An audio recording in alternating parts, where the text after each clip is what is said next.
Get ready for a story that will move your heart and challenge everything you thought you knew. Today's powerful testimony comes from Abdoul-Razak Sawadogo, a former jihadist from the war-torn Sahel region of Burkina Faso. Once, his hands held weapons used to kill Christians and burn down their churches in hatred.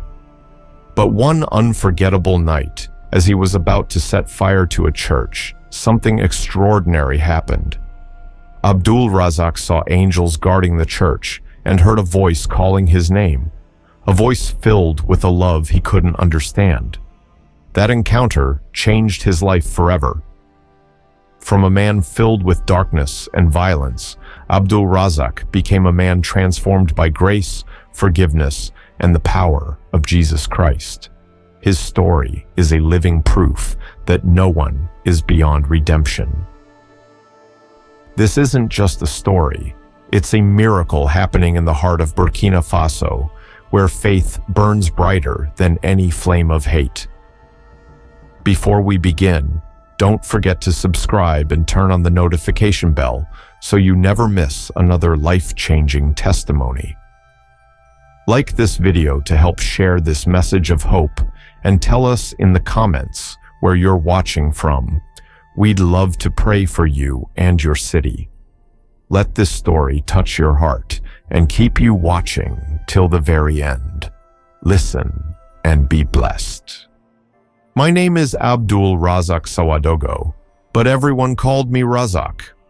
I am 28 years old now, and as I sit here telling you this story, I cannot stop looking at my hands. These hands have done terrible things. These hands have held weapons meant to kill. These hands have poured gasoline on the houses of God. These hands have pulled triggers that ended lives of men, women, and even children whose only crime was believing in Jesus Christ. But these same hands now shake when I lift them in prayer. These same hands now hold a Bible instead of an AK-47. These same hands now reach out to help instead of destroy. How did I get here? How does a man go from being a jihadist fighter, a terrorist, a murderer of Christians, to becoming a follower of the very Christ I once hated?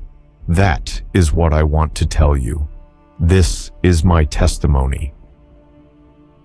This is what Jesus did for me, even when I was his enemy. I was born in a small settlement near Djibo, in the Somme province of northern Burkina Faso. If you know anything about this region, you know it is hot, dusty, and hard. Life there is not easy. My people are Fulani. Some call us Peul. We are a proud people, historically nomadic herders, moving with our cattle across the Sahel. My father was a cattle herder, yes, but he was also something more important in our community. He was a Quranic teacher, a man respected for his knowledge of Islam. My father had 2 wives. My mother was his second wife. In our culture, this was normal, even expected for a man of his standing. I had 3 brothers and 2 sisters. Our home was a compound of simple mud brick structures with thatched roofs. We had very little in terms of material wealth, but we had something my father valued more than money. We had Islam. From the time I could walk, my father made sure I understood that Islam was not just our religion. It was our identity, our pride, our very breath. Every morning, before the sun rose, my father would wake us for Fajr, the dawn prayer. I remember being so young, maybe 4 or 5 years old, stumbling out of sleep, my eyes barely open, following my father and brothers to the prayer mat. The cold morning air would bite at my skin, but my father would say that this small discomfort was nothing compared to the hellfire awaiting those who did not serve Allah faithfully. After prayers, we would sit in a circle, and my father would make us recite verses from the Quran. By the time I was 7 years old, I had memorized several surahs. My father would beam with pride when I recited perfectly. But it was not just the memorization that shaped me. It was the stories my father told, the lessons woven into every teaching. He would tell us about the enemies of Islam, about the kuffar, the unbelievers, those who rejected the truth of the Prophet Muhammad. And among these enemies, Christians were always at the top of the list. My father would say that Christians were confused people who worshiped three gods instead of one. He said they believed a man, Isa or Jesus, as they called him, was God himself, which was shirk, the greatest sin in Islam. He said they had corrupted the true message that Allah sent down. My father also told us stories about the colonial times, about how white Christian missionaries came to Africa and tried to steal our souls, how they told our ancestors that our ways were primitive and savage, how they used their religion as a tool for control. He would say that even now, Christians in Burkina Faso were agents of the West, that they served foreign interests, that they wanted to weaken Islam and destroy our way of life. I absorbed every word. To me, Christians were not just people with a different belief. They were enemies. They were dangerous. I remember the first time I saw Christians up close. I must have been about 8 or 9 years old. My father took me to the market in Djibo. It was a busy day, people everywhere, selling vegetables, grains, cloth tools. The air smelled of dust and spices and sweat. As we walked through the market, my father pointed to a group of people at one of the stalls. They were aid workers, wearing shirts with a cross symbol on them. They were giving out bags of rice and bottles of clean water. People were lining up to receive these things. My father spat on the ground. He told me those people were Christians, that they gave out food and water to trick people into converting, that their kindness was a trap. He said they wanted to buy people's souls with rice and medicine. I watched them carefully, these Christians. They looked normal to me, smiling, talking gently to people, but my father's words planted a seed in my heart. I began to see them the way he saw them, as threats, as deceivers, as enemies of Allah. There was one incident I will never forget. It was during Ramadan, the holy month of fasting. We had been fasting all day and the sun was brutal. My father and I were returning from checking on the cattle, and we were both very thirsty. We passed by a small shop owned by a Christian man.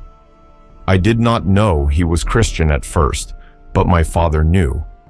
The man saw us and came out with a cup of water. He offered it to my father kindly, seeing that we looked exhausted. My father looked at the cup, then at the man, and then he did something that shocked me even as a child.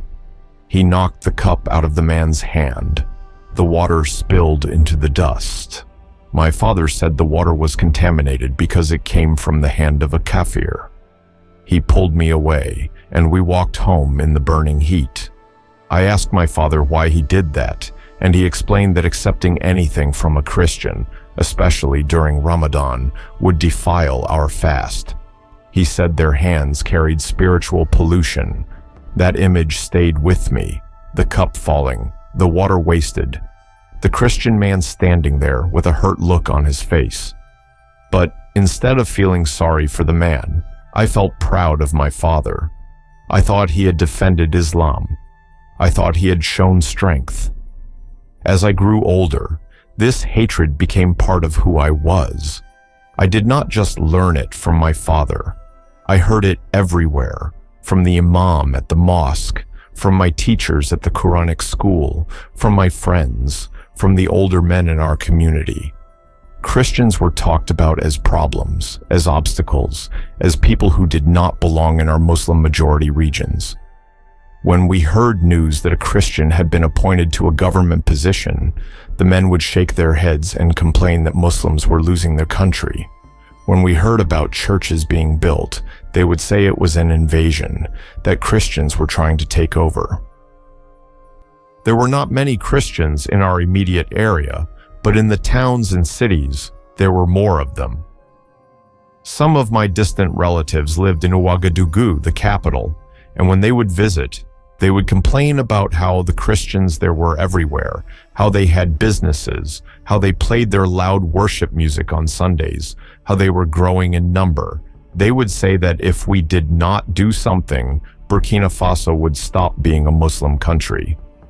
This idea terrified me, that the country my father loved, the country where we prayed 5 times a day, could somehow be taken over by these people who worshipped a man on a cross.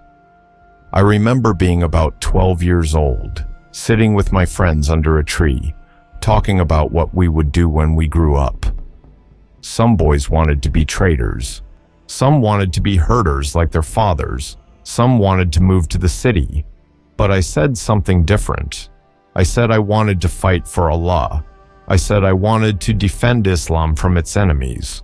I said that one day I would rise up against the Christians and drive them out. My friends laughed, thinking I was just talking big, but I was serious. Even as a child, I had this fire in my heart, this anger, this sense of duty. I truly believed that hating Christians was part of being a good Muslim. When I became a teenager, things in Burkina Faso began to change. It was around 2015, 2016. We started hearing news about jihadist groups in Mali, about how they were fighting to establish Islamic rule, about how they were pushing back against the government and against the French forces. These stories reached our region, and some of the young men began to talk about them with admiration. They would say that these fighters were true Muslims, that they were brave, that they were doing what all of us should be doing. I listened to these conversations carefully. There was a certain romance to it all, a sense that these men were heroes, warriors for God. In our small, poor village, where life was hard and opportunities were few, the idea of being part of something bigger, something glorious, something that mattered to Allah, it was appealing. We were told that the governments in our countries were corrupt, that they were puppets of the West, that they had abandoned true Islam. We were told that the only way to restore the honor of Muslims was through jihad, through holy war.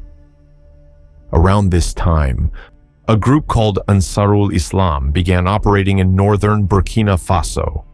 They were one of the first jihadist groups in our country. They would come into villages, preach, recruit young men. They promised purpose. They promised dignity. They promised paradise. For boys like me, who had grown up poor, who had grown up feeling like the world was unfair, who had grown up being taught that Islam was under attack, these promises meant everything. But I did not join immediately.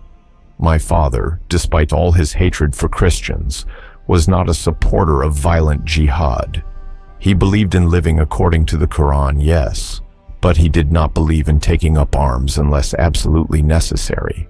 He would say that these young men going off to fight were being used, that they did not understand the true teachings of Islam. My mother was even more against it. She had already lost a cousin to violence in Mali, and she did not want her sons involved. But I could not shake the feeling. Every time I heard about a jihadist attack on a government building, or on a church, or on a school that taught Western curriculum, I felt a strange mixture of fear and excitement. I felt like history was happening, and I was just sitting on the sidelines. I felt like Allah was calling men to fight, and I was not answering. By the time I was 19, I had made up my mind I would join. I did not tell my parents at first. I began attending secret meetings with recruiters from a group called JNIM, Jama'at Nusrat al-Islam wal-Muslimin, which means the Group for the Support of Islam and Muslims. This was a larger coalition of jihadist groups operating across the Sahel, including parts of Burkina Faso, Mali, and Niger. Their goal was clear: to establish an Islamic caliphate, to enforce Sharia law, to drive out all foreign influence and to eliminate anyone who stood the way, including Christians. The recruiters spoke with such conviction. They said that Christians in Burkina Faso were symbols of Western colonialism, that they served the interests of France and America, that they were infidels who needed to be removed so that the land could be purified for Islam. They quoted verses from the Quran about fighting those who oppose Allah. They said that every Christian we killed would be a step toward paradise, that Allah would reward us greatly. I believed every word. When I finally told my father I was joining, his reaction was complicated. He did not celebrate, but he did not stop me either. I think part of him was proud that his son was willing to fight for Islam, even if he disagreed with the method. He prayed over me, asked Allah to protect me, and then he let me go. My mother cried. She held on to me and begged me not to go, but I gently removed her hands. I told her I was doing this for Allah, for our family, for our people. I told her I would make her proud. I was 20 years old when I left my village and went to the JNIM camp. I did not know then that I was walking into darkness. I did not know that I was about to become a man whose hands would be stained with the blood of innocent people. I thought I was becoming a soldier of God. I thought I was answering a holy call. I remember the last time I looked back at my village as I walked away. The sun was setting, casting an orange glow over the mud houses, over the livestock, over the land I had known my entire life. I felt a strange sadness, but I pushed it down. I told myself that this sadness was weakness, that a true mujahid, a true warrior for Allah, did not look back. So I turned my face forward and walked toward what I believed was my destiny. If only I had known. If only I could have seen what I would become. If only someone had told me that the hatred I carried in my heart was not from God, but from something much darker. But I did not know. And so I walked, step by step, into the shadows, thinking I was walking into the light. The journey to the JNIM camp took 2 days. We traveled in the back of a pickup truck, hidden under tarps, moving only at night to avoid government patrols. There were 6 of us recruits, all young men between the ages of 18 and 25. None of us spoke much during the journey. I think we were all nervous, though none of us wanted to admit it. We had made a choice that would change our lives forever. And deep down, I think we all understood there was no turning back. The camp was located in a remote area, far from any town or village. It was hidden in a landscape of rocky hills and sparse trees, the kind of place where you could disappear and never be found. When we arrived, I was struck by how organized everything was. There were rows of tents, designated areas for training, storage for weapons and supplies, even a makeshift mosque. There must have been over 100 fighters there, maybe more. Some were from Burkina Faso like me, but others had come from Mali, Niger, even as far as Nigeria. We were all united by one thing, our commitment to jihad. The first week was orientation. We were taught the rules of the camp, the chain of command, the daily schedule. Every day began with Fajr prayer, followed by Quran recitation and religious instruction. A senior imam, a man named Sheikh Ibrahim, led these sessions. He was an older man, maybe in his 50s, with a long gray beard and intense eyes. He spoke with authority, and when he talked about Islam, about jihad, about our duty to Allah, everyone listened. Sheikh Ibrahim taught us that the world was divided into 2 camps, Dar al-Islam, the House of Islam, and Dar al-Harb, the House of War. He said that most of the world, including Burkina Faso, was currently Dar al-Harb because it was not governed by true Sharia law. He said it was our duty as Muslims to change this, to fight until Islam was supreme. He said that anyone who opposed this mission, governments, foreign forces, and especially Christians, were enemies of Allah and needed to be dealt with accordingly. Christians, he emphasized, were a particular problem. He said they were increasing in number across West Africa, that they were building churches, converting Muslims, spreading lies about Islam. He said they viewed us as backwards, as terrorists, as savages, when in fact they were the ones who had colonized our lands, stolen our resources, and tried to erase our identity. He said that removing Christians from our territories was not just strategic, it was spiritual. It was about purifying the land for Allah. I absorbed all of this teaching without question. It confirmed everything I had been raised to believe. It gave religious justification to the hatred I already carried. And it made me feel like I was part of something important, something that would be remembered in history. After the religious instruction each morning, we would train.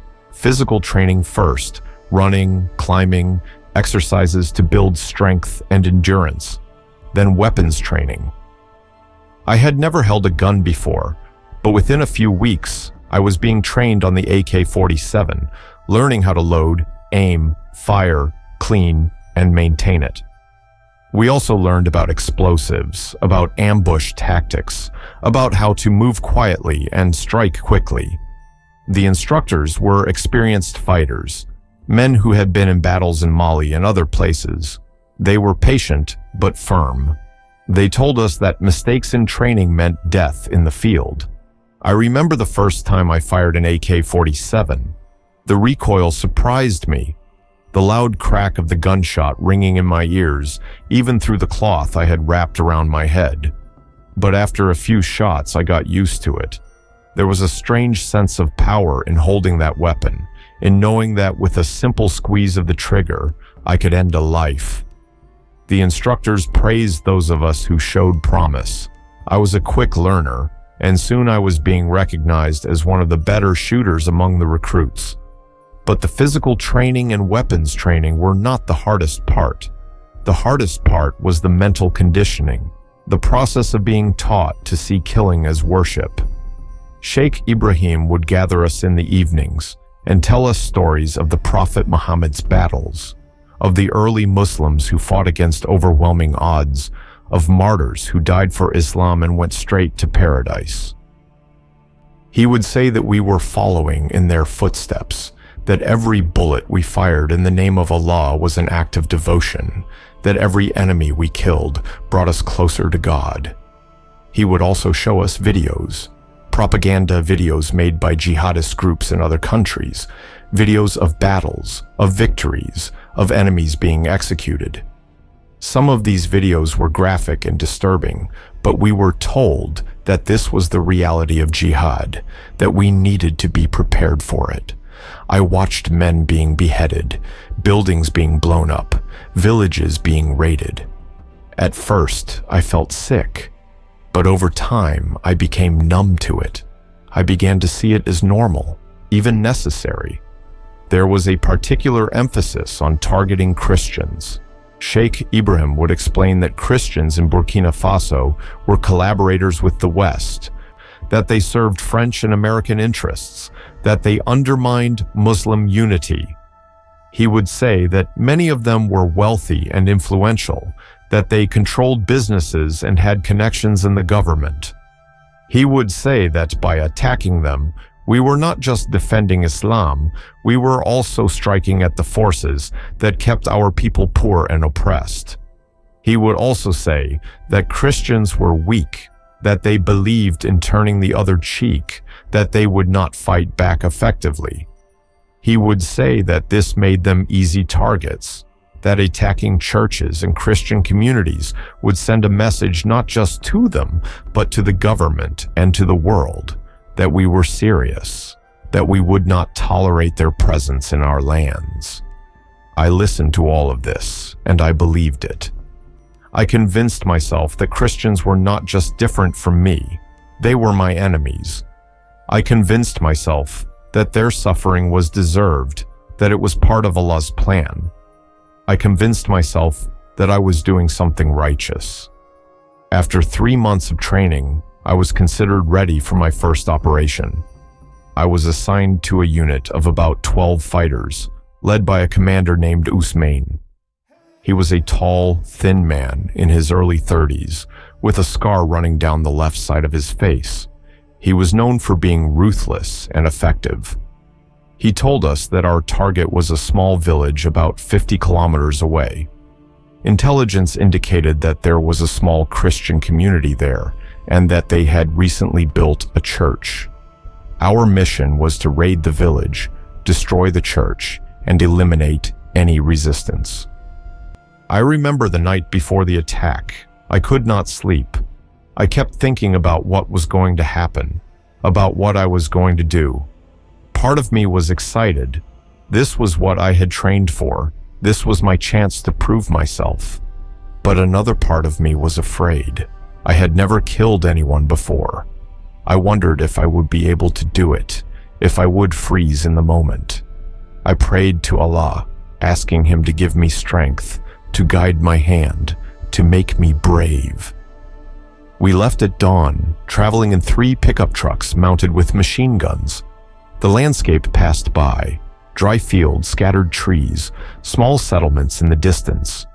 I held my AK-47 tightly, my finger resting near the trigger. The other fighters in my truck were quiet, focused. Some of them had done this many times before.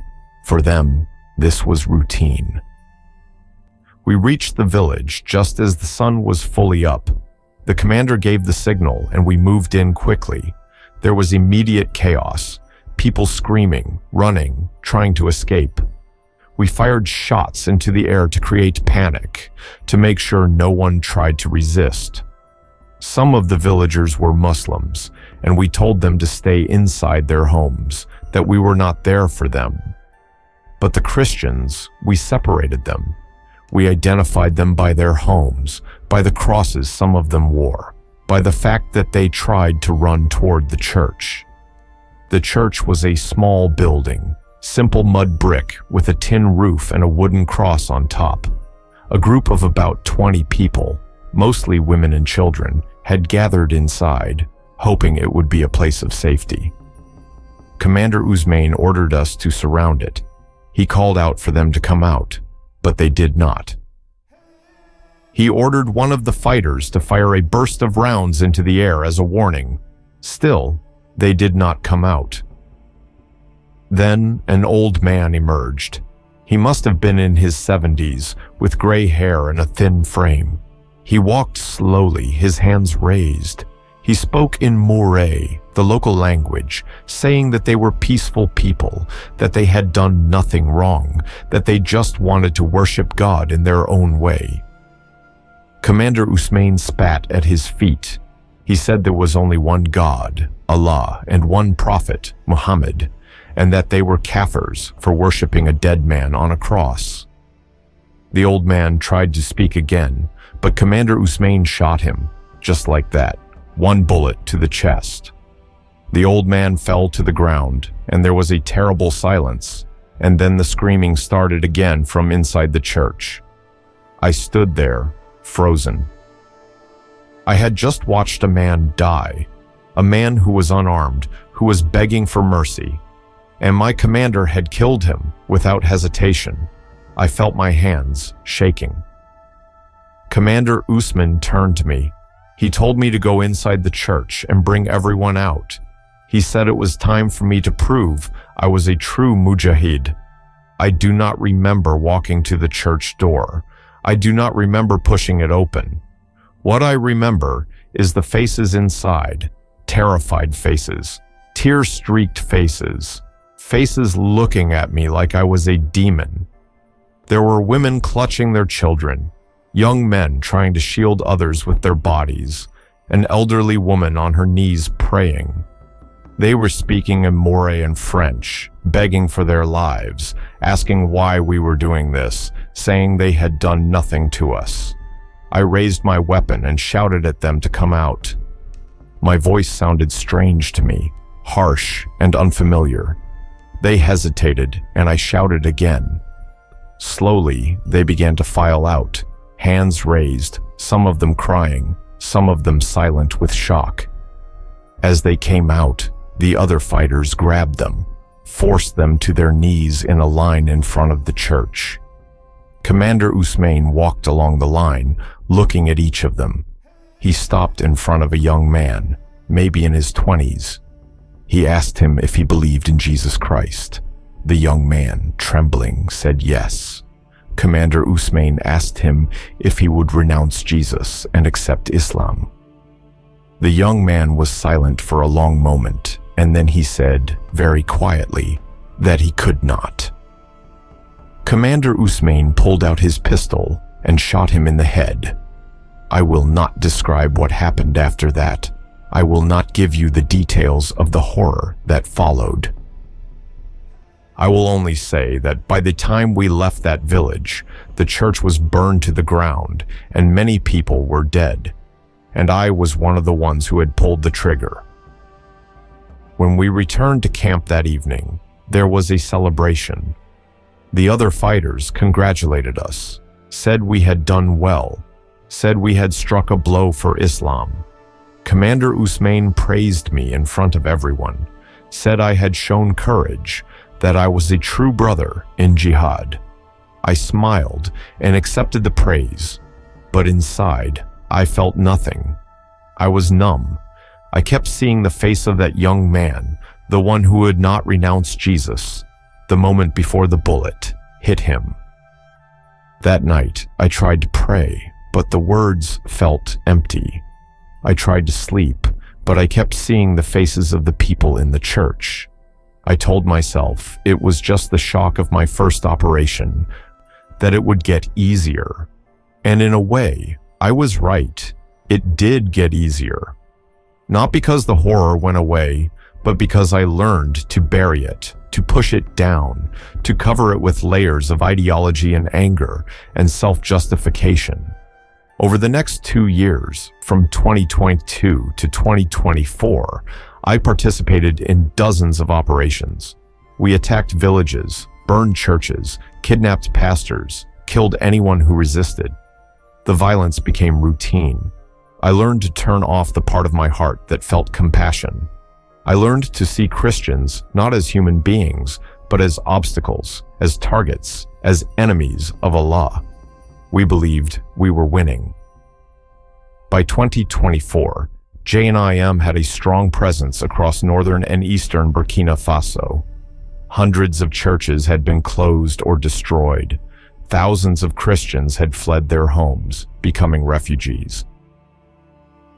We heard reports that some areas were now completely Christian-free, that our efforts were succeeding in purifying the land for Islam.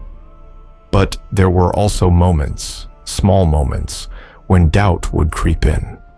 I remember one raid where we attacked a Christian school. As we were forcing everyone out, a little girl, maybe 6 years old, looked up at me and asked me why I was angry, why I wanted to hurt them. Her innocence pierced something in me, but I pushed it away. I told myself she was being raised to be an enemy of Islam, that it was better to stop her now before she grew up to spread more lies. I remember an elderly Christian woman we captured during another raid. Instead of begging for her life, she prayed for us. She prayed out loud, asking her God to forgive us, to open our eyes, to save our souls.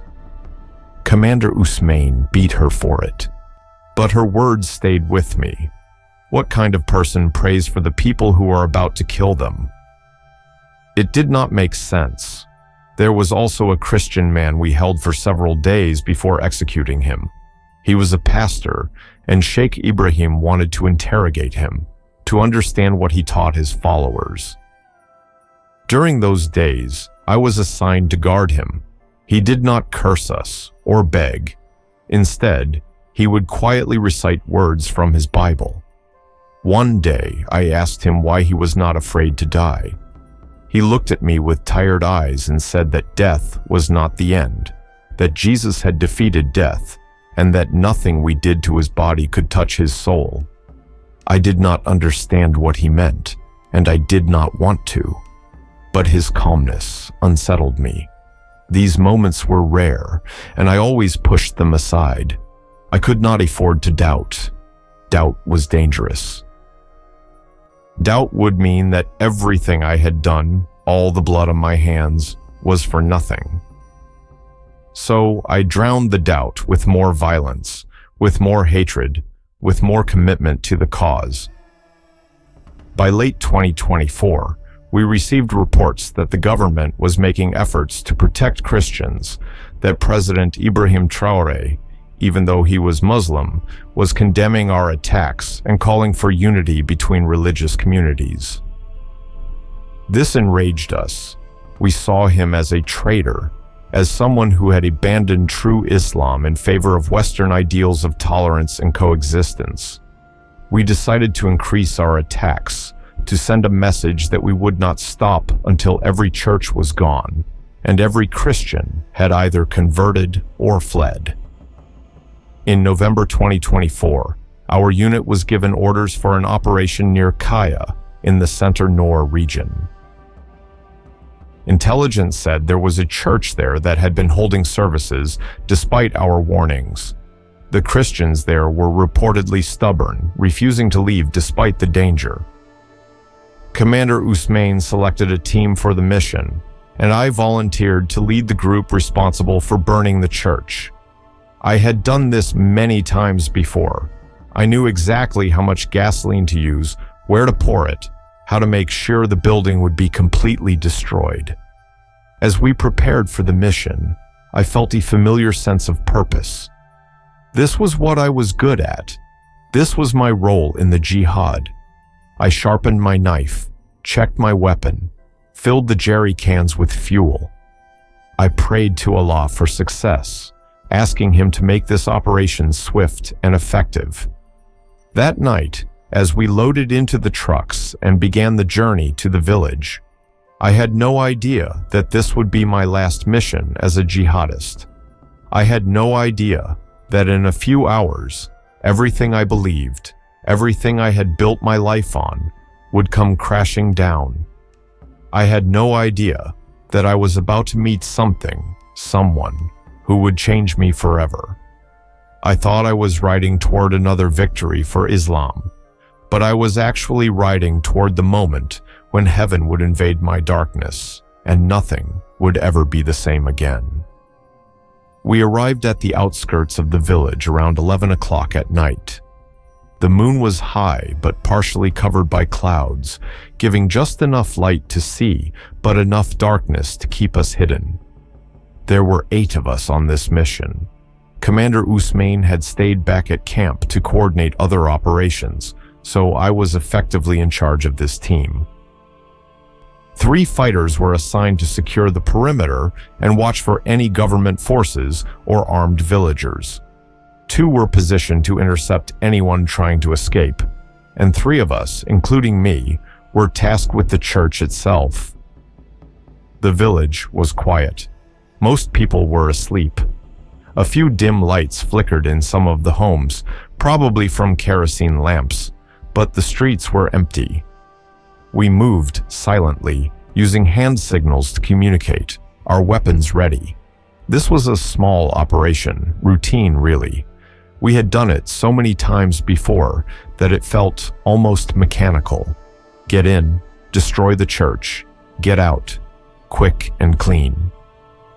The church was located near the center of the village. It was a modest structure, larger than some I had seen, but still simple. Mud brick walls painted white, a tin roof, and a wooden cross mounted on the front above the door. There were no lights on inside. It appeared empty, which was good. We preferred not to have people inside when we burned churches. Not because we cared about their lives, we had killed many before, but because it was cleaner, less complicated. Our goal was to destroy the building, to send a message, to make Christians feel unwelcome and unsafe. We approached from the side, staying low, moving between the shadows of nearby buildings. When we were about 50 meters away, I stopped and signaled for the others to pause. I scanned the area carefully, looking for any signs of guards or police. Nothing. The village seemed completely unaware of our presence. But then something strange happened. As I looked at the church, I felt something I had never felt before during an operation. It was a feeling I cannot describe properly even now, like the air around the church was different, thicker somehow, but also lighter, like there was a presence there that I could not see, but could sense. I shook my head, thinking maybe I was just tired, that my mind was playing tricks on me. I signaled for us to move forward. We closed the distance to about 20 meters. I could now see the cross on the church more clearly, and I felt a strange tightness in my chest. I ignored it. I told myself it was nothing, just nerves or the adrenaline of the mission. I motioned for the two other fighters with me to spread out, one to the left side of the building, one to the right. I would take the front entrance. We each carried a jerry can full of gasoline. I moved toward the front door, my footsteps soft on the dusty ground. The night was so quiet, I could hear my own breathing, hear the slight slosh of the fuel in the container I carried. I was about 10 meters away when I saw them. At first, I thought my eyes were deceiving me. Standing around the church, spaced evenly like guards, were figures, tall figures, dressed in white. Their clothing was not like any fabric I had ever seen. It seemed to glow faintly, as if it had light woven into it. There were 12 of them, forming a perfect circle around the building. They stood completely still, their hands at their sides, their faces calm. I froze. My heart began to pound. I blinked hard, thinking this was some kind of hallucination, maybe from exhaustion or stress. But when I opened my eyes, they were still there. I looked over at the fighter to my left, expecting him to see them too, to react. But he was moving forward normally, as if nothing was wrong. I looked to my right, same thing. The other fighter was proceeding toward the church without any hesitation. Could they not see what I was seeing? I stood there, unable to move, staring at these figures. They were not looking at me yet. They were simply standing there, their presence both peaceful and overwhelming. I have no other words for it. It was as if the very air around them vibrated with power. But it was not a threatening power. It was something else, something I had never encountered. Then one of the other fighters hissed at me, asking why I had stopped. His voice snapped me back to the moment.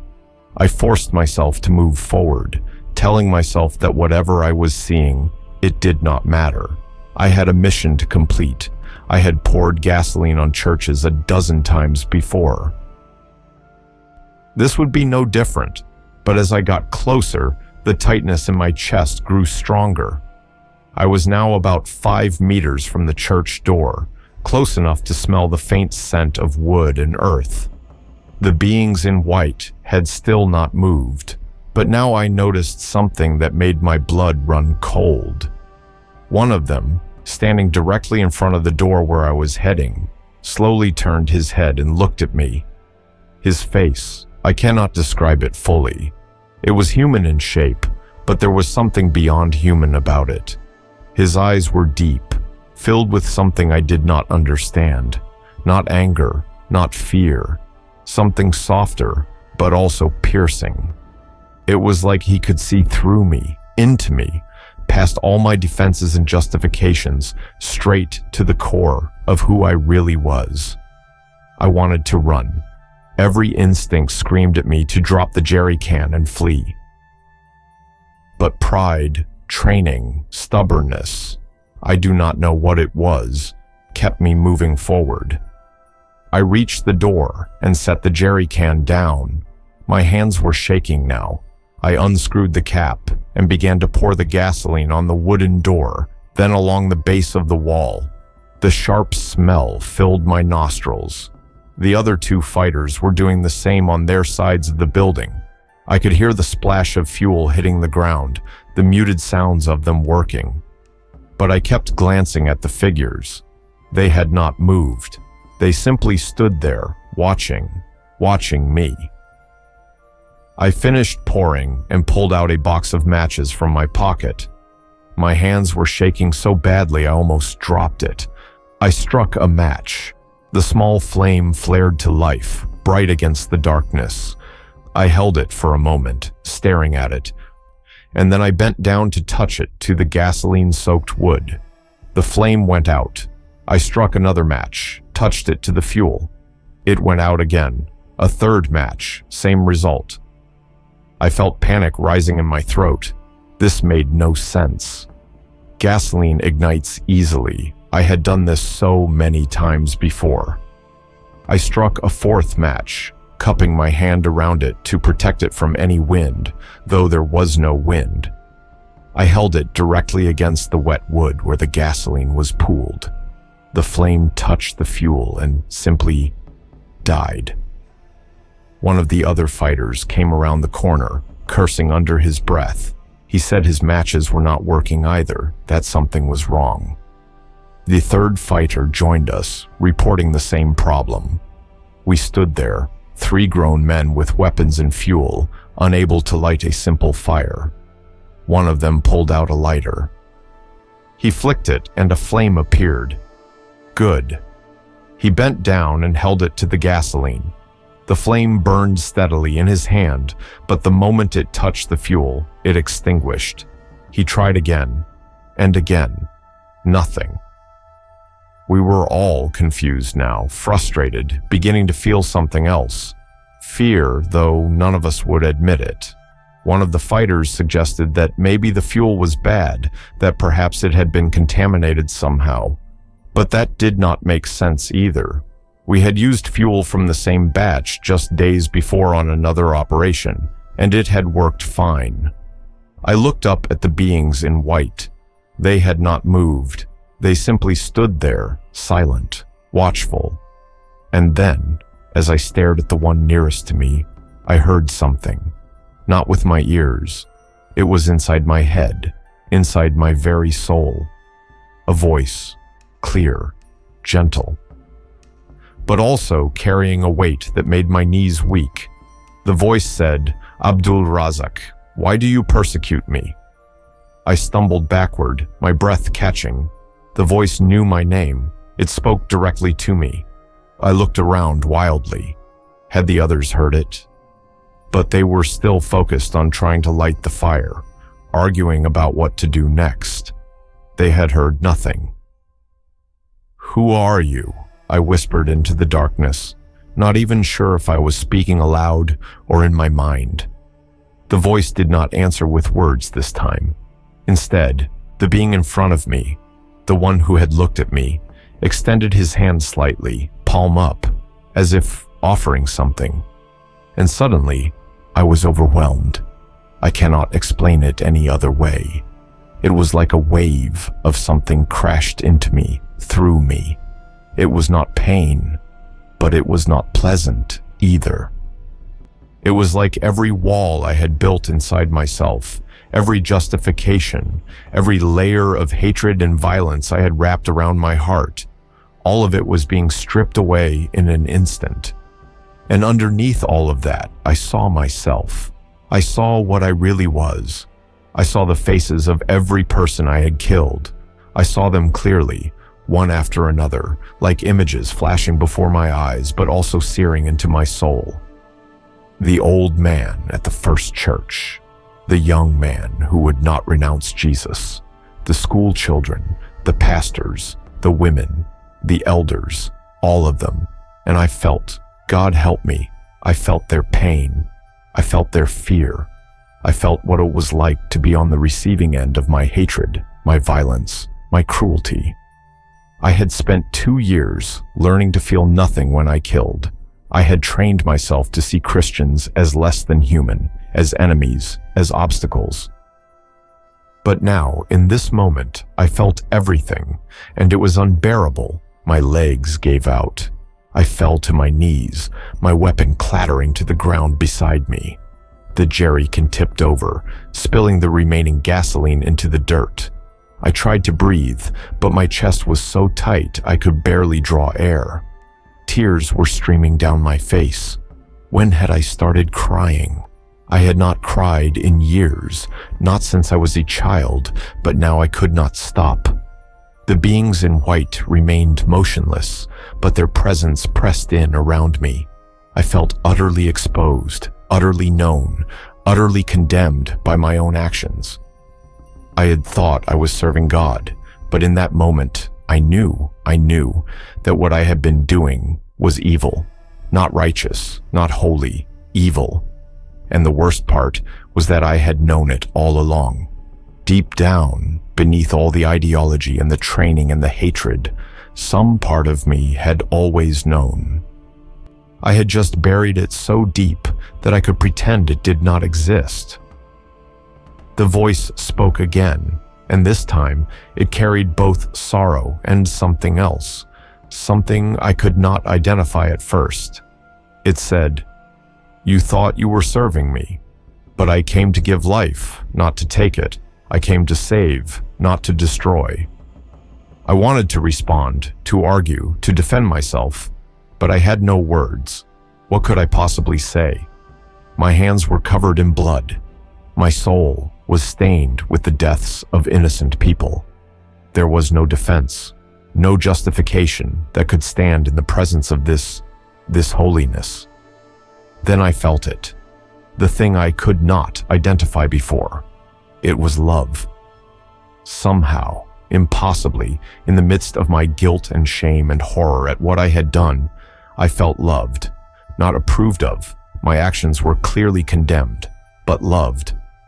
Me, Abdoul-Razak, the jihadist, the murderer, the burner of churches. I was loved. It made no sense. It went against everything I understood about God, about justice, about how the universe worked. How could I be loved in this moment? How could anything but wrath be directed at me? I tried to speak, to ask this question, but before I could form words, everything went dark. It was not like closing your eyes. It was like the world itself disappeared. I felt myself falling, though I was already on the ground. I felt weightless and heavy at the same time. And then, nothing. I do not know how long I was unconscious. When I began to come back to awareness, I heard shouting. Distant at first, then closer. My body was being dragged across rough ground.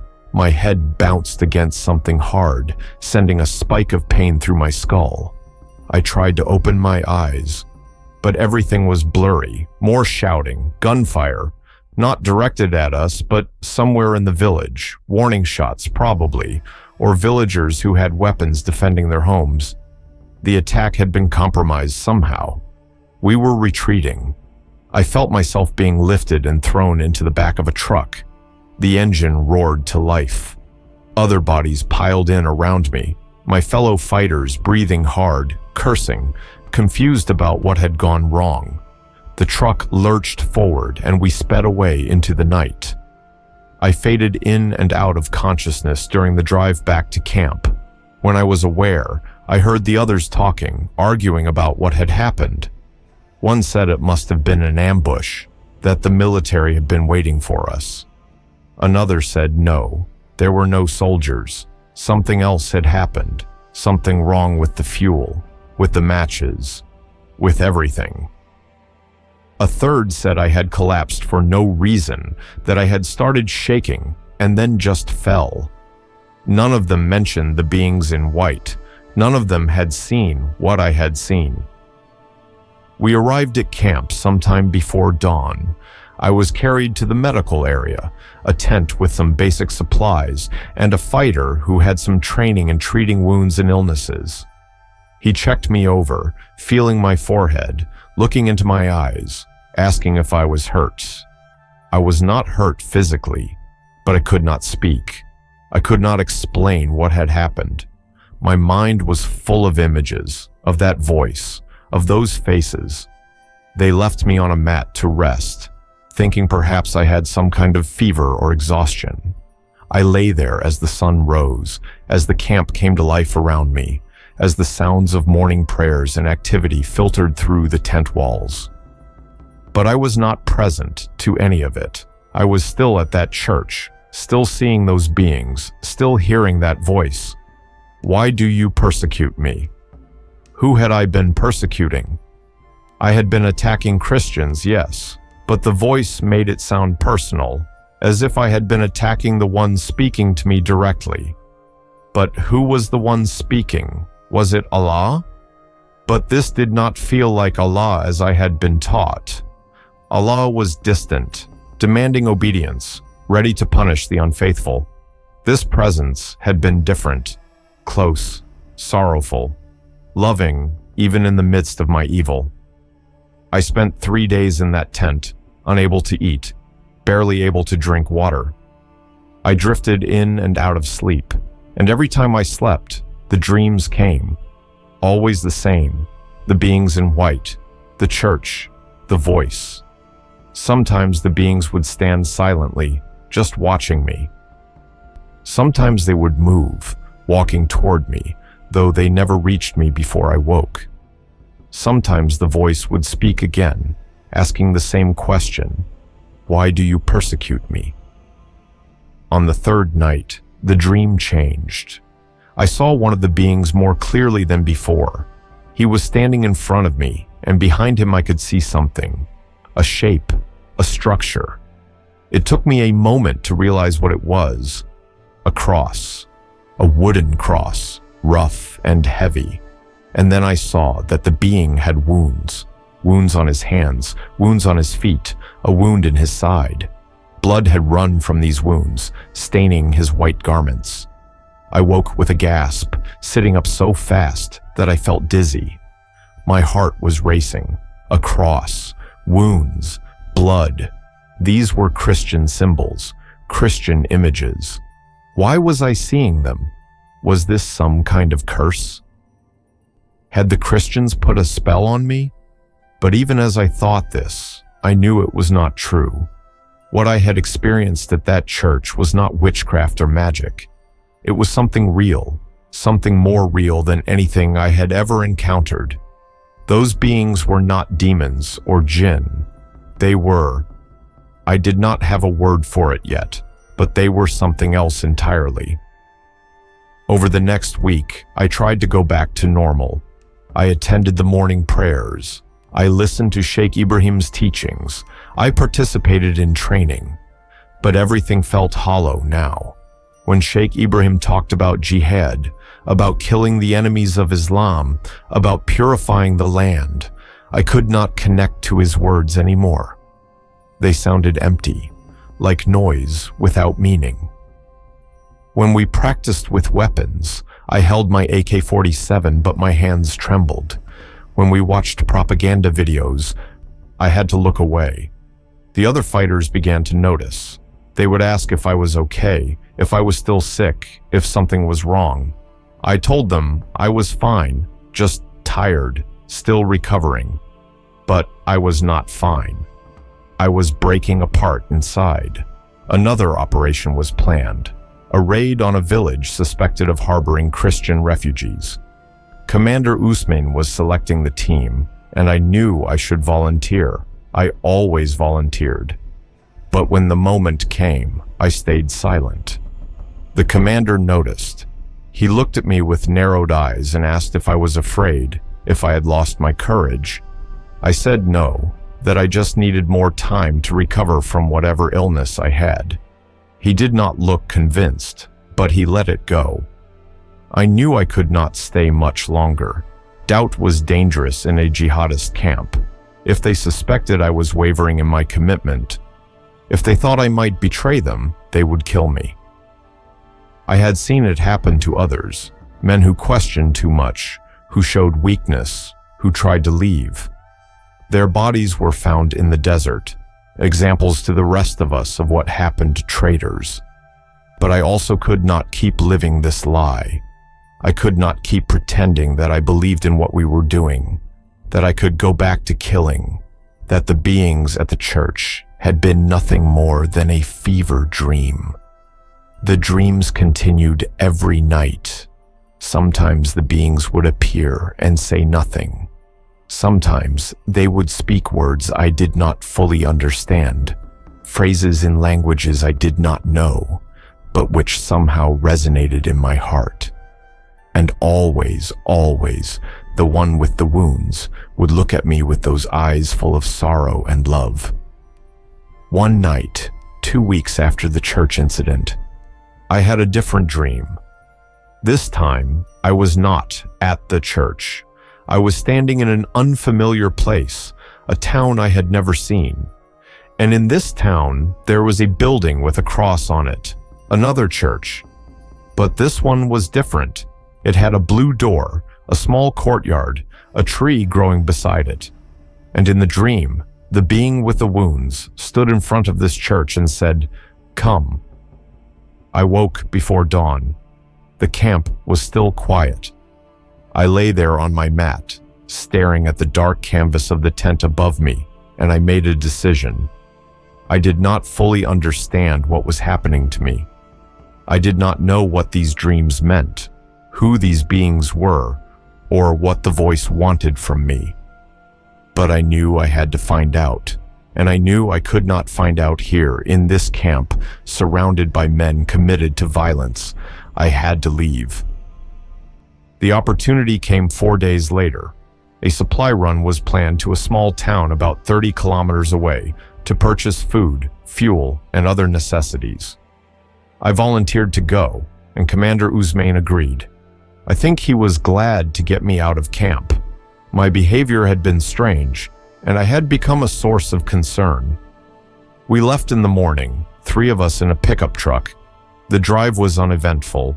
We reached the town, parked near the market, and split up to make our purchases. I was given money and a list of items to buy. I walked through the market, looking at the stalls, the people, the normal life happening around me. It felt surreal after months in the camp, after years of violence. And then I simply walked away. I did not think about it. I did not plan it carefully.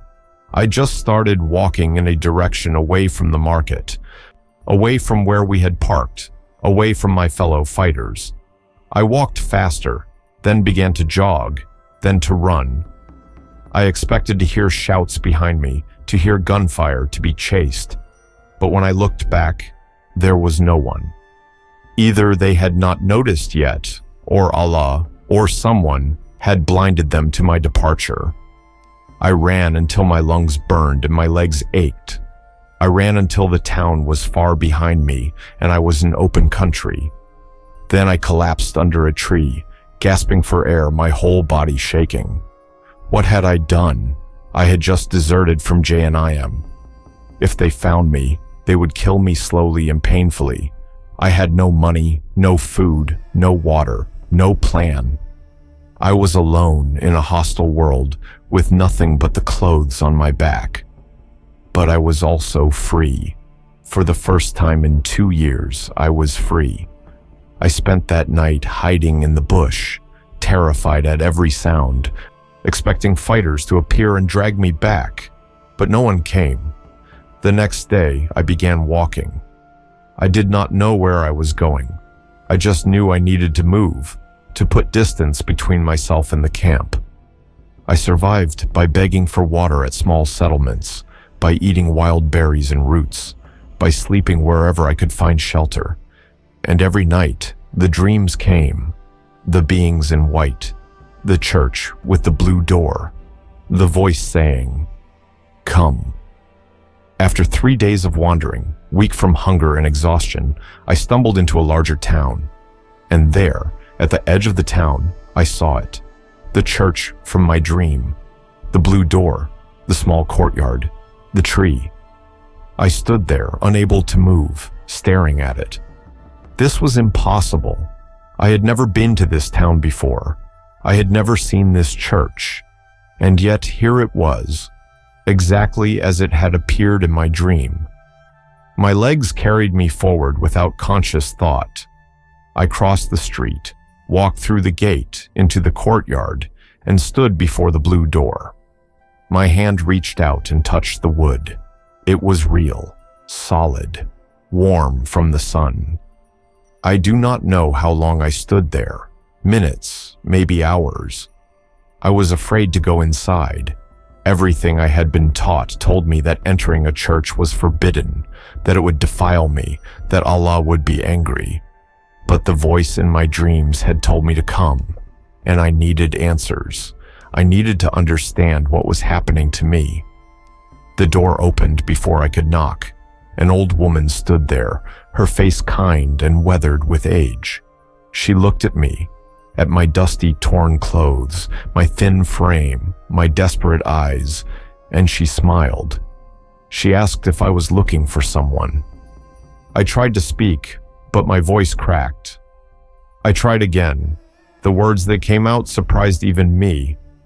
I said, "I think Jesus is looking for me." The woman's smile widened. She called out in the local language, and a man appeared behind her, a pastor, I assumed, from his simple clerical collar. He was in his 50s, with gray hair and gentle eyes. He looked at me with no fear, no suspicion, only curiosity and compassion. The woman stepped aside, and the pastor invited me in. I hesitated at the threshold. My whole life, I had been taught that churches were places of evil, places where people worshipped false gods. But I thought of the beings at the church I had tried to burn, beings who had protected it, who had spoken to me with love, even as I came to destroy. And I thought that if this was where these beings came from, then maybe it was not evil after all. I stepped through the blue door. The pastor led me to a small room at the back of the church. He offered me water, which I drank desperately. He offered me bread, which I ate with shaking hands. He did not ask questions at first. He just let me sit there, let me breathe, let me exist. Finally, when I had eaten and drunk my fill, when my body had stopped trembling quite so violently, he spoke. He asked my name. I told him. He asked where I was from. I hesitated, then said simply that I had come from far away, that I had been lost, but felt drawn here. He nodded as if he understood, though I had not really explained anything. Then he asked the question I had been dreading. "Why did you come to this church, my son?" And I broke. Everything I had been holding inside for weeks came pouring out. I wept like a child, tears streaming down my face, my body shaking with sobs, and through the tears, I told him. I told him I had been with JNIM. I told him I had killed Christians. I told him I had burned churches. I told him about the night I tried to burn a church and saw beings in white, heard a voice, collapsed in the presence of something I could not explain. I told him about the dreams that would not stop, about running away, about being led here. I expected him to recoil in horror. I expected him to call for help, to have me arrested or driven away. I expected anger, hatred, fear. Instead, Pastor David, for that was his name, looked at me with tears in his own eyes. He reached out and placed his hand on my shoulder, and he said words I will never forget. "Jesus knows, brother, and he brought you here anyway." That's what grace means. I did not understand what he meant. Grace was not a word I knew in this context, but the way he said it, with such certainty, such gentleness, made something in my chest loosen. For the first time since the night at the church, I felt like perhaps I was not completely lost. Perhaps there was a path forward, even for someone like me. That night, Pastor David gave me a mat to sleep on in a back room of the church. He gave me a blanket, more food, and assured me I was safe, that I could rest.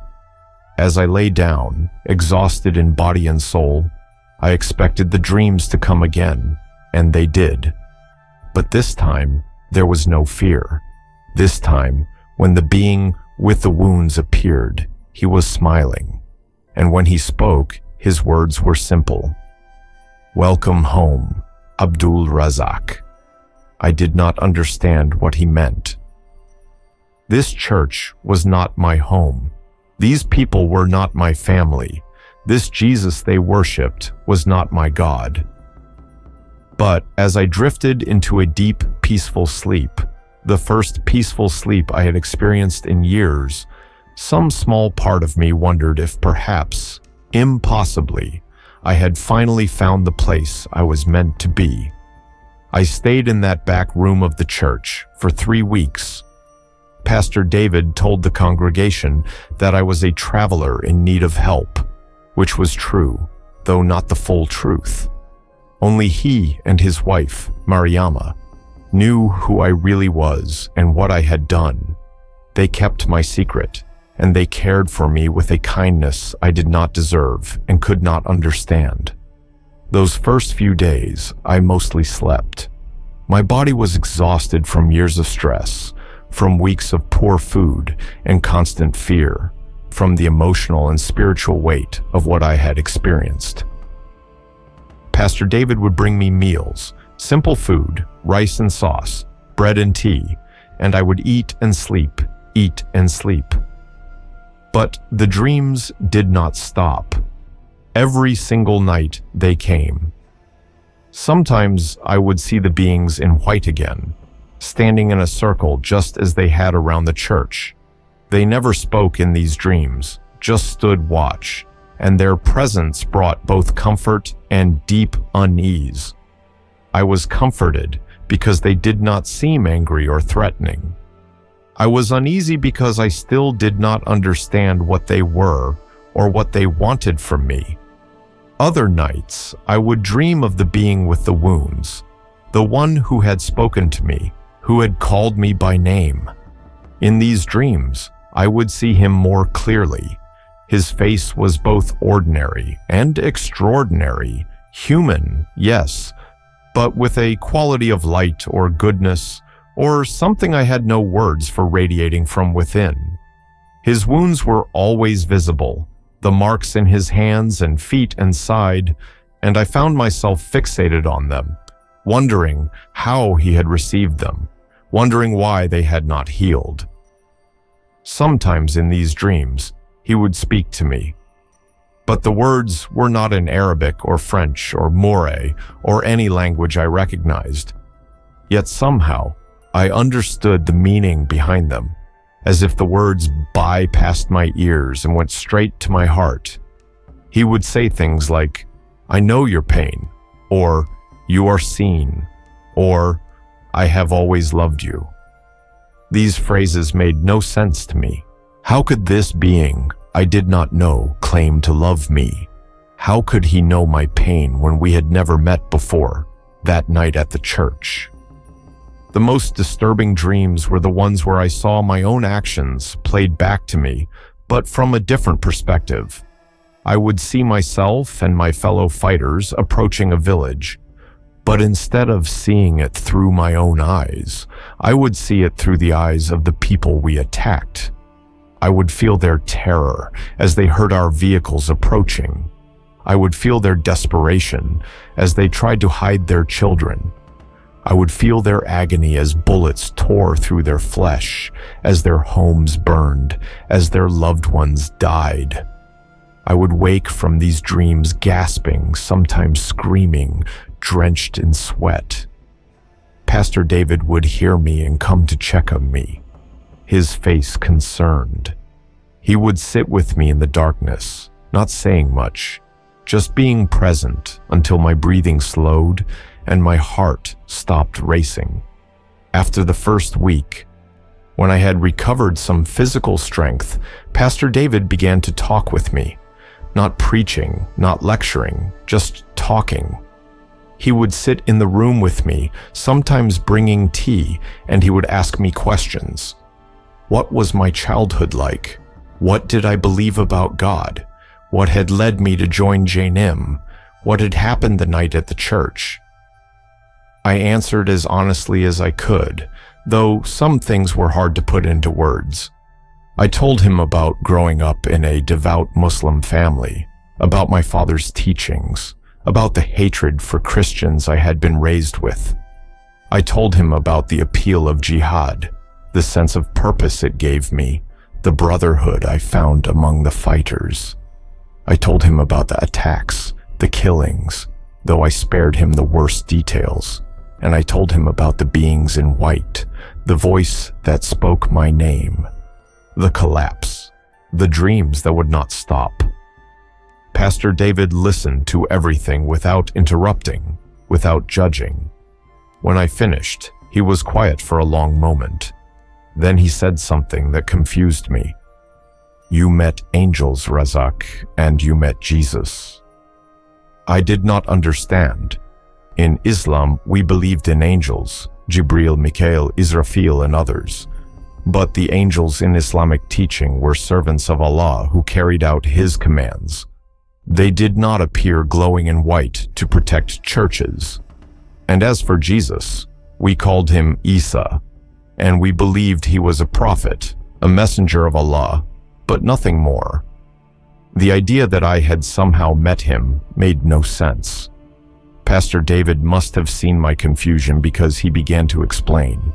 He told me that Christians believe Jesus is not just a prophet, but the Son of God, God Himself in human form. He said that Jesus came to earth, lived a perfect life, and then willingly died on a cross to pay the penalty for humanity's sins. He said that Jesus rose from the dead 3 days later, defeating death itself, and that He now lives forever, able to reach into the lives of people anywhere, at any time. I listened, but my mind resisted. Everything he was saying contradicted what I had been taught my entire life. We Muslims believed that Allah had no son, that saying so was blasphemy, that the Christian understanding of God was fundamentally wrong. How could God become a man? How could God die? It made no sense. But then I thought about the being with the wounds in his hands, in his feet, in his side. The kind of wounds you would get from being nailed to something, from being pierced by a spear. The kind of wounds you would get from crucifixion. I felt cold. The one I saw in my dreams. I said slowly, he had wounds, like someone had stabbed him and put nails through his hands and feet. Pastor David nodded, his eyes bright.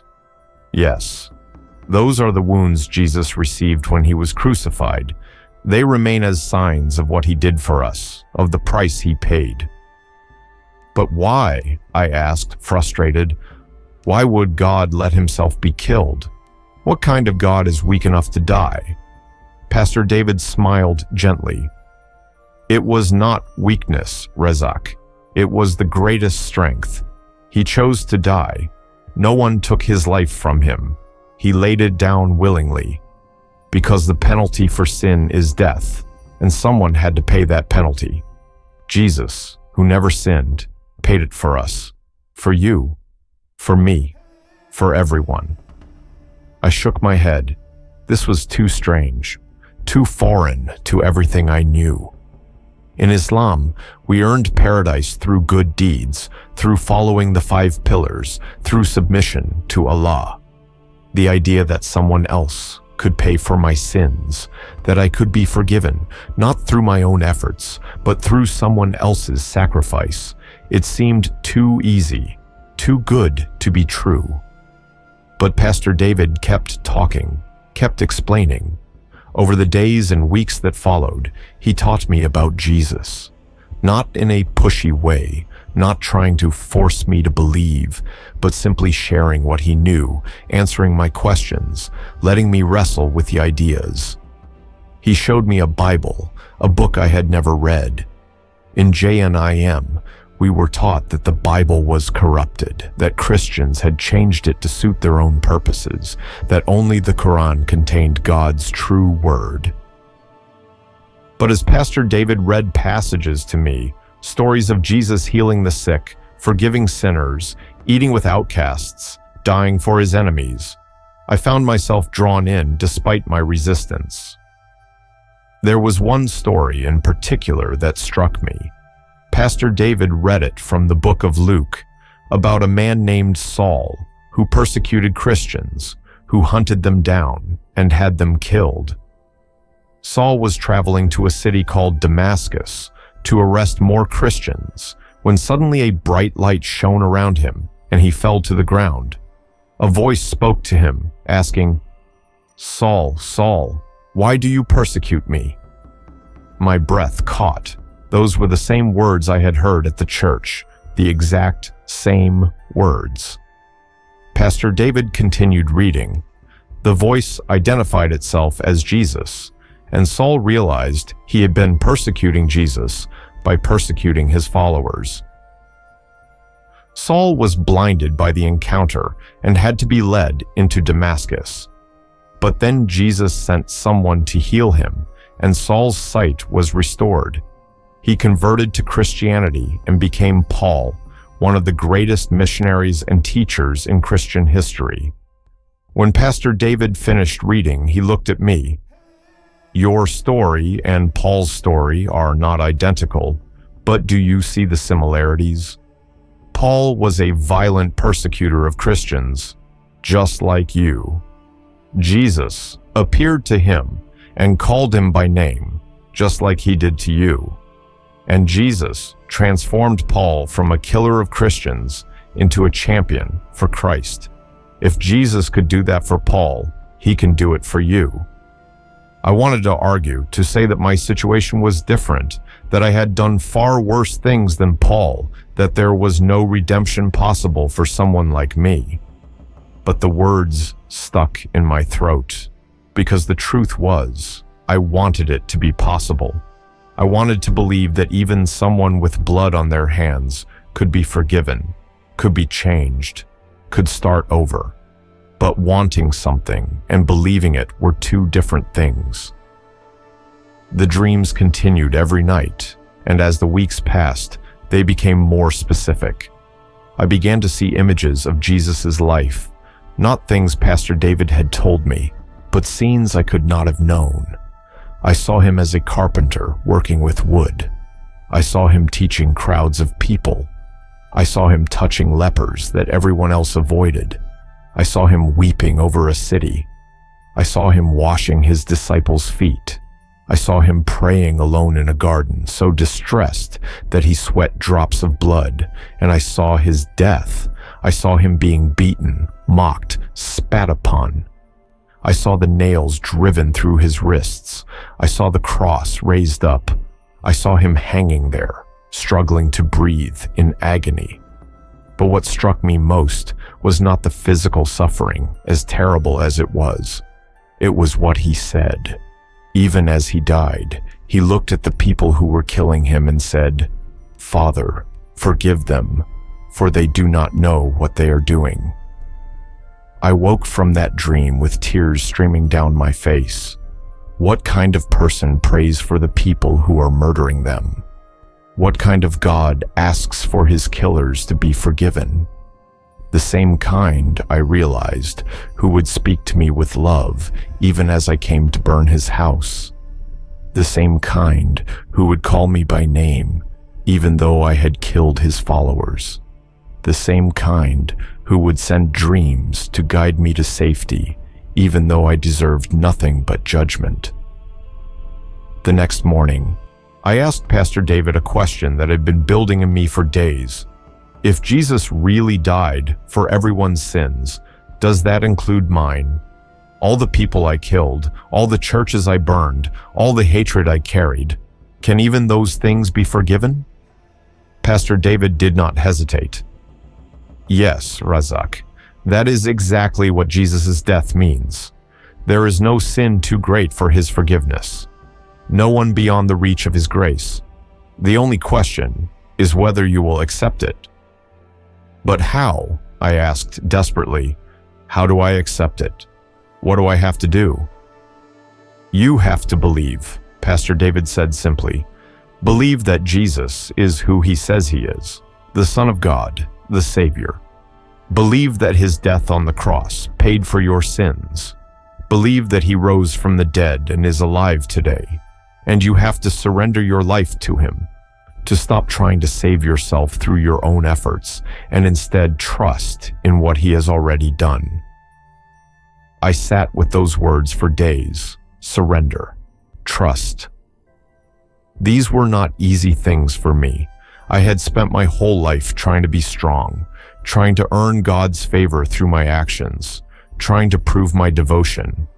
The idea of simply accepting a gift, of admitting I could not save myself, felt like weakness.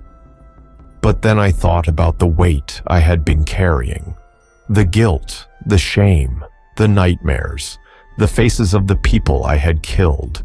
I had tried to bury these things, to justify them, to live with them, but they were crushing me. I could not carry them anymore. 3 weeks after arriving at the church on a quiet evening, I finally broke. I was alone in my room, and the weight of everything just became too much. I fell to my knees and I cried out, not to Allah, but to Jesus. I did not have fancy words or proper prayers. I just spoke from my heart. I said, Jesus, if you are really there, if you really died for me, I need you. I cannot live with what I have done. I cannot fix myself. I cannot earn forgiveness. If what Pastor David says is true, if you really offer grace freely, then I am here. I am broken. I am guilty. I am sorry. Please forgive me. Please change me. I believe you are the Son of God. I believe you died for my sins. I believe you rose from the dead. I give you my life. Do with it what you will. The moment I finished speaking, something happened. It was not dramatic, not a vision or a voice, but I felt something inside me shift. The crushing weight I had been carrying, it lifted, not completely, not all at once, but enough that I could breathe. For the first time in years, I felt hope, real hope, not the false hope of earning paradise through violence, but the hope that maybe, just maybe, I could be forgiven, that I could be made new. That night, I slept without nightmares, and when I woke the next morning, I knew something had fundamentally changed. I was not the same person I had been when I closed my eyes.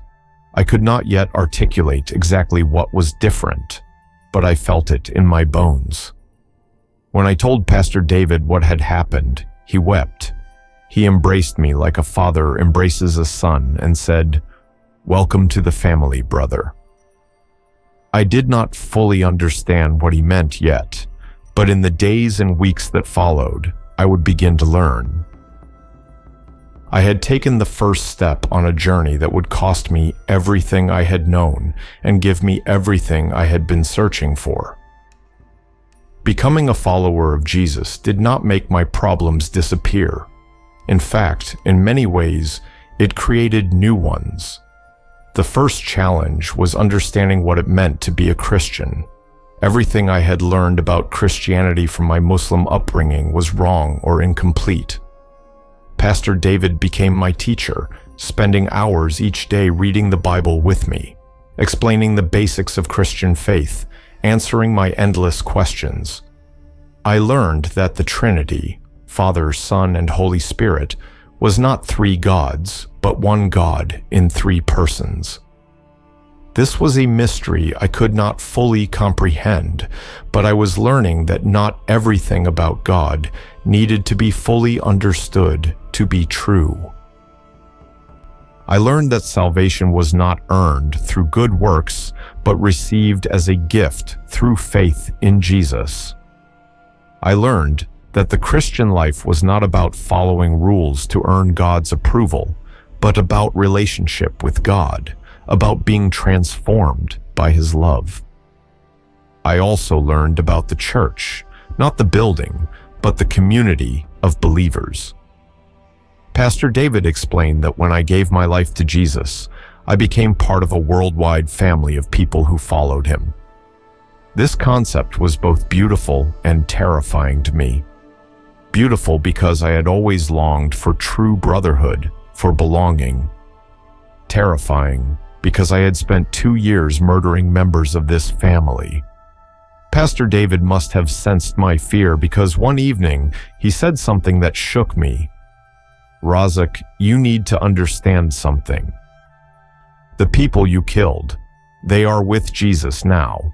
They are at peace. And because of what Jesus did on the cross, because you have accepted his forgiveness, you will one day see them in heaven, and they will embrace you as a brother." I could not imagine such a thing. How could the people I murdered embrace me? How could they forgive me? It seemed impossible. "It is impossible," Pastor David agreed when I voiced this. "Humanly speaking, it is completely impossible. But with God, all things are possible. That is what grace means. That is the power of the cross." After a month at the church, Pastor David said it was time for me to be baptized. He explained that baptism was a public declaration of faith, a symbol of dying to the old life and rising to new life in Christ. The thought terrified me. Public declaration meant people would know. And if people knew that Abdoul-Razak Sawadogo, former JNIM fighter, had converted to Christianity, my life would be in immediate danger. Pastor David acknowledged this reality. He said we could do a private baptism, just him and his wife and me. But he also said that faith sometimes required courage, that hiding forever was not sustainable, that at some point I would need to take a stand. I thought about this for several days.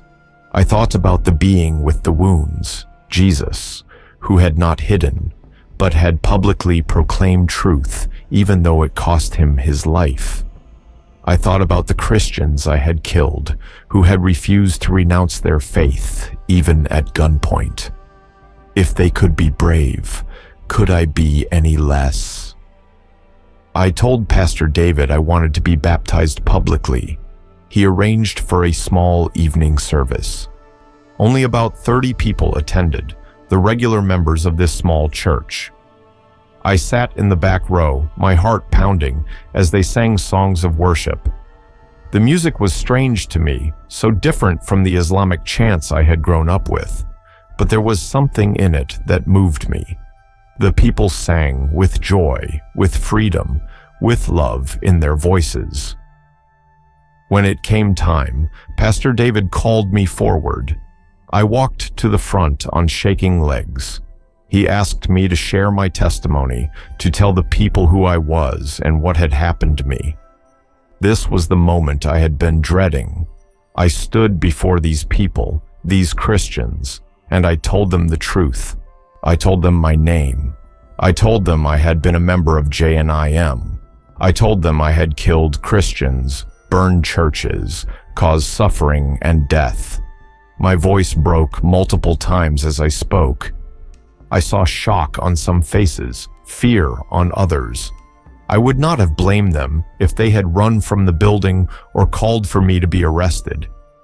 But I also told them about the night at the church, about the angels, about the voice of Jesus calling my name.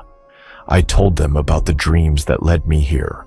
I told them that I had given my life to Jesus, that I believed he died for my sins, that I wanted to follow him no matter the cost.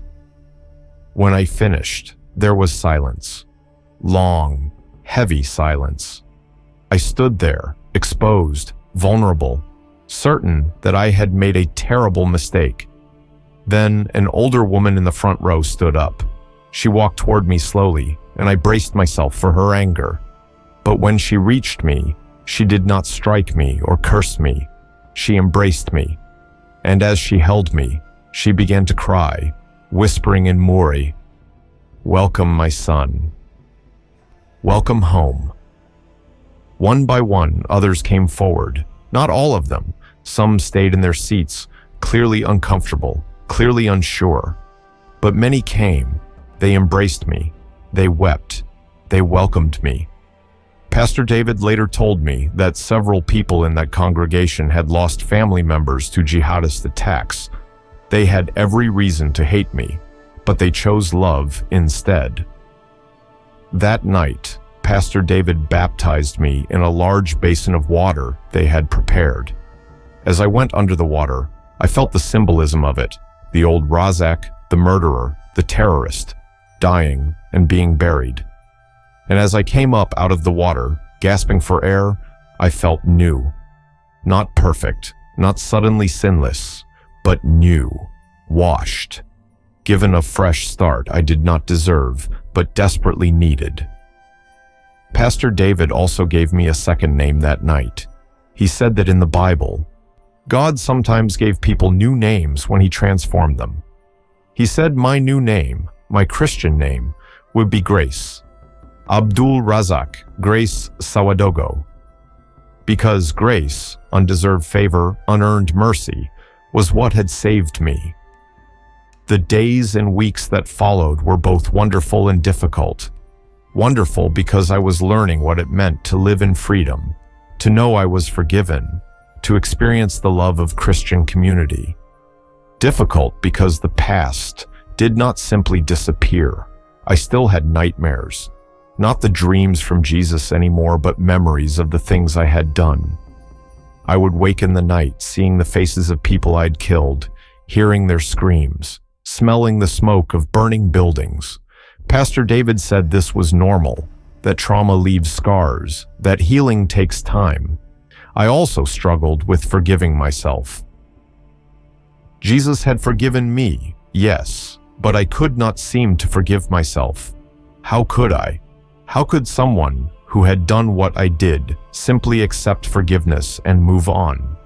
It felt wrong, almost insulting to my victims. Pastor David helped me understand that refusing to accept forgiveness was actually a form of pride. It was saying that my sin was greater than Jesus' sacrifice, that what I had done was beyond his power to cleanse. He reminded me that Jesus had paid for all my sins, not just the small ones, but the worst ones too. To reject his forgiveness was to say his death was not enough. This was a hard truth to accept, and honestly, I still struggle with it. But I am learning to live in the tension, to accept that I am both guilty and forgiven, both broken and being healed. About 2 months after my baptism, something happened that changed everything again. Word began to spread in the region about a former JNIM fighter who had converted to Christianity. I do not know how the information got out. Perhaps someone from the church talked. Perhaps someone from the town recognized me. Perhaps JNIM had informants who reported my location. But suddenly, I was in danger. Pastor David came to me one morning with grave news. He had received a message that JNIM was looking for me, that they had put out word among their networks that I was a traitor who needed to be eliminated. He said I could no longer stay at the church, that it put both me and the congregation at risk. I did not want to leave. This church had become my home, these people, my family. But I understood. I packed the few belongings I had, some clothes Pastor David had given me, a Bible, a small notebook where I had been writing down things I was learning, and prepared to go. But where? I had no money, no contacts, nowhere safe to go. Pastor David made some phone calls to other pastors in his network. There was an underground system, he explained, of churches that helped protect Christians who were in danger, including Muslim converts like me who faced death threats for apostasy. They arranged for me to be moved to a different town, to stay with a different pastor. From there, I would be moved again after a few weeks, and then again, always staying ahead of those who hunted me. This would be my life now, I realized. Always running, always hiding, never able to settle in one place for long. Before I left, Pastor David prayed for me. He asked God to protect me, to guide me, to use my story for His glory. And then he said something I have never forgotten. Razak, you may spend the rest of your life running from JNIM, but you are running toward Jesus, and that makes all the difference. Over the next months, I moved from place to place, staying with different pastors and Christian families who risked their own safety to shelter me. Each place taught me something new about following Jesus. I learned that the Christian faith was not uniform. Different churches worshipped in different styles, emphasized different aspects of theology, had different traditions. But at the core, they all believed the same essential truth: that Jesus is Lord, that He died and rose again, that salvation comes through faith in Him. I also learned that the Christian life was not easy. These believers I met were not wealthy or powerful. Many of them faced discrimination, harassment, and violence because of their faith. Churches were burned, family members killed, livelihoods destroyed, yet they continued to follow Jesus. When I asked why they did not just renounce Christianity and return to Islam or traditional religion to save themselves, they looked at me as if the question made no sense. One pastor said, "Once you have met Jesus, truly met Him, how can you turn away? Where else would we go? He has the words of eternal life." I understood what he meant. I had met Jesus.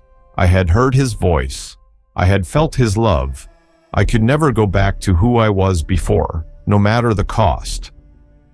About 6 months after my conversion, I had an encounter that nearly broke me. I was staying with a family in a small village when a woman came to the house asking for me. The family was hesitant.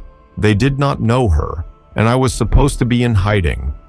But she insisted, saying she needed to speak with Abdoul-Razak, that it was urgent. When I came out to meet her, I did not recognize her at first. She was middle-aged, thin, with eyes that held deep sorrow. She said her name was Salamata, and then she told me why she had come. Her husband had been a pastor. 2 years earlier, during a raid on their village, he had been killed, shot by JNIM fighters while trying to protect his church. She had been searching for months for information about who had killed him, and recently she had heard rumors about a former JNIM fighter named Abdoul-Razak, who had converted to Christianity. She wanted to know if I was there that day, if I was one of the men who killed her husband. My blood ran cold. I remembered that raid. It was one of my first operations. The pastor who had confronted us, who we had shot in front of his church. I closed my eyes, and I could see his face again, the shock and pain as the bullet struck him, the way he fell. I opened my eyes and looked at this woman, at the widow I had helped create. There was nothing I could say that would make it right, nothing I could do that would bring her husband back, but I owed her the truth. I told her yes, I was there. I was one of the fighters that day. I did not pull the trigger, that was my commander, but I was part of the unit, part of the operation. I was guilty. She stared at me for a long moment, and I saw so many emotions cross her face: anger, grief, hatred, confusion. She began to cry, not loudly, but with deep, wrenching sobs. I wanted to run, to disappear, to escape her pain. But I forced myself to stand there, to witness the consequences of my actions. When she finally spoke, her voice was hoarse. "Why? Why did you do it? What did my husband ever do to you?" "Nothing," I said, my own voice breaking. "He did nothing. I killed him because I was taught that Christians were enemies, that killing them was righteous. I was wrong. I was so wrong, and I am sorry. I know that word means nothing, that it cannot undo what I did, but I am sorry." She looked at me with such pain in her eyes. "You took everything from me, my husband, my children's father, my partner in ministry. You destroyed our family." "I know," I whispered. "I know." She stood there, trembling, and I prepared myself for her to strike me, to curse me, to call for justice. I deserved all of it, and more. But then, something remarkable happened. Something I did not expect, and still cannot fully comprehend. She took a shuddering breath and said, "I heard you became a Christian, that you follow Jesus now. Is this true?" "Yes," I said. "I gave my life to him. I am not the same person I was." "My husband would have wanted me to forgive you," she said, tears still streaming down her face. "He always preached about forgiveness, about loving enemies. I thought he was naive. I thought forgiveness had limits. But after he died, I started reading his Bible more. I read Jesus's words, and I realized my husband was right. Jesus commands us to forgive, not because the person deserves it, but because we have been forgiven." She paused, struggling with the words. "If Jesus has forgiven you, and God knows you need forgiving, who am I not to try? I cannot say I fully forgive you today. My heart is still too raw, too broken, but I am choosing to begin the process, because that is what Jesus would do. That is what my husband would want." I fell to my knees before her, weeping. This woman, whose husband I had helped murder, was choosing to forgive me. It was incomprehensible. It was supernatural. It was grace in its purest form. She did not embrace me. That would have been too much. But she placed her hand on my head for a brief moment, said a quiet prayer for both of us, and then she left. I learned later that she continued to pray for me, that she told her story in churches as a testimony of the power of forgiveness, that she and I became unlikely witnesses to what God can do. That encounter showed me the true cost of grace. Jesus had forgiven me freely, but forgiveness for the people I had hurt was a process, a journey, something that required courage and faith from them. I could not demand it or expect it. I could only humbly receive it when it was offered, knowing I had no right to it. As time went on, I began to feel a new calling. It started as a whisper in my heart during prayer, then grew stronger. I felt that Jesus wanted me to share my story, to tell other Muslims about what he had done for me, to warn young men not to make the same mistakes I had made. This was dangerous. Speaking publicly about my conversion would make me an even bigger target. Trying to evangelize among Muslims was a crime in many communities and could result in mob violence. But I could not shake the feeling that this was what I was meant to do. I talked with Pastor David about it during one of his visits to check on me. He was cautious, but supportive. He said that God often calls people to dangerous tasks, but that he also equips and protects them. He helped me start recording my testimony, writing it down, preparing to share it with others. Over the past months, I am writing this now in October 2025, almost a year after that night at the church. I have begun carefully, quietly sharing my story. I meet with small groups of former Muslims who are curious about Christianity. I speak at underground house churches. I even recorded a video testimony that has been shared cautiously among Christian networks. The response has been mixed. Some people have been touched by my story and have come to faith in Jesus because of it. Others are skeptical, thinking I'm a fake or a government plant. Still others are angry, saying I'm a traitor to Islam and to my people. I have received multiple death threats from JNIM and other jihadist groups. I can never return to my home region. I have not seen my family since I left, and I do not know if I ever will again. But I also know joy I never experienced before. I know peace that makes no logical sense given my circumstances. I know that I am loved by the God of the universe, that my sins are forgiven, that I have a purpose. I still struggle. I still have nightmares. I still wrestle with guilt and shame. I still fear the day when JNIM might find me. But I am learning to bring all of these things to Jesus, to trust Him with my past, my present, and my future.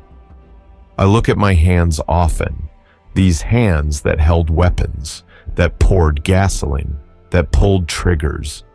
They are the same hands physically, but they belong to a different person now. These hands now serve instead of destroy. These hands now build up instead of tear down. These hands now reach out in love instead of violence. Sometimes people ask me what I would say to other jihadists, to other young men being recruited into extremism. I tell them this: the hatred is a lie. The promise of paradise through violence is a lie. You are not serving God by killing. You are serving darkness. But there is hope. There is a way out. Jesus meets people in the darkest places. He met me when I was His enemy, when I was burning His churches and killing His people. And if He could save me, He can save anyone. To Muslims who are curious about Christianity, I say, I know what you have been taught. I believed all the same things.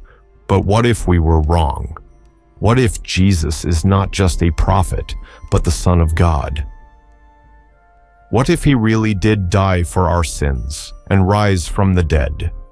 I am not asking you to take my word for it. I am asking you to seek truth for yourself, to pray, and ask God to reveal Himself to you. He did for me. He can for you. To Christians, especially those in Burkina Faso and across the Sahel who suffer persecution, I say, your prayers matter. Someone prayed for me. I do not know who, but I believe someone, somewhere, prayed that God would reach the jihadists attacking them. And God answered. He sent angels to protect a church. He spoke to a terrorist. He pursued a murderer until that murderer fell at His feet. Never stop praying. Never stop believing that even the worst person can be transformed by grace. I live now in a state of constant movement, always looking over my shoulder, never settling too long in one place. Some might see this as a tragic life, but I see it differently. Yes, I am running from JNIM, but more importantly, I am running toward Jesus. Every day I am learning more about Him, growing closer to Him, becoming more like Him. The angels I saw that night at the church, I now know they were real. They were not hallucinations or fever dreams. They were messengers of God, sent to protect His people and to stop me from committing more evil.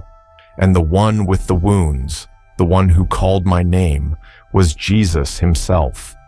The same Jesus who died on a cross 2,000 years ago. The same Jesus who rose from the dead. The same Jesus who is alive today. He saved me when I was His enemy. He forgave me when I did not deserve forgiveness. He gave me a new life when I deserved only death. This is what Christians call the gospel, the good news.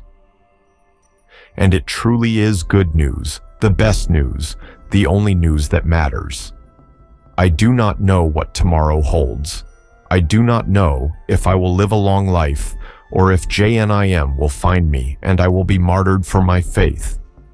But I know that whether I live or die, I belong to Jesus.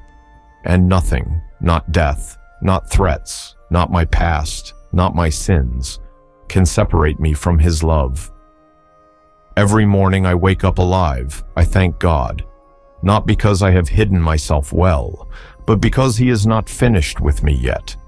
He has a purpose for my life, and until that purpose is fulfilled, He will protect me. And when it is time for me to go, whether through old age or violence, I will go knowing that I am going home. Home to the one who pursued me in my darkness, who called me by name, who transformed me from a son of hatred into a son of God. This is my testimony. This is my story. It is a story of darkness and light, of evil and grace, of death and resurrection. It is a story that should not have happened. A jihadist becoming a Christian, a murderer becoming a witness. But it did happen.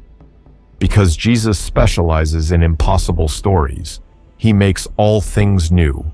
The angels at the church door did not just stop me from burning that building, they saved me from burning forever. And now, I spend every day grateful for grace I do not deserve, living for the one who died for me, and praying that others will hear the story and encounter the same Jesus who encountered me. My name is Abdoul-Razak Grace Sawadogo. I was a terrorist. I was a murderer. I was an enemy of Christ. But Jesus called my name in the darkness, and when he calls, everything changes. This is not just my story, it is his story. The story of a God who loves so much that he pursues his enemies, who forgives so completely that even the worst sinner can be made clean, who transforms so powerfully that hatred becomes love, death becomes life, and darkness becomes light.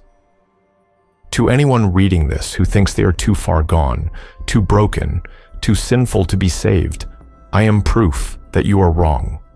Jesus can reach anyone, anywhere, anytime. He reached into the heart of a jihadist and changed everything. He can do the same for you.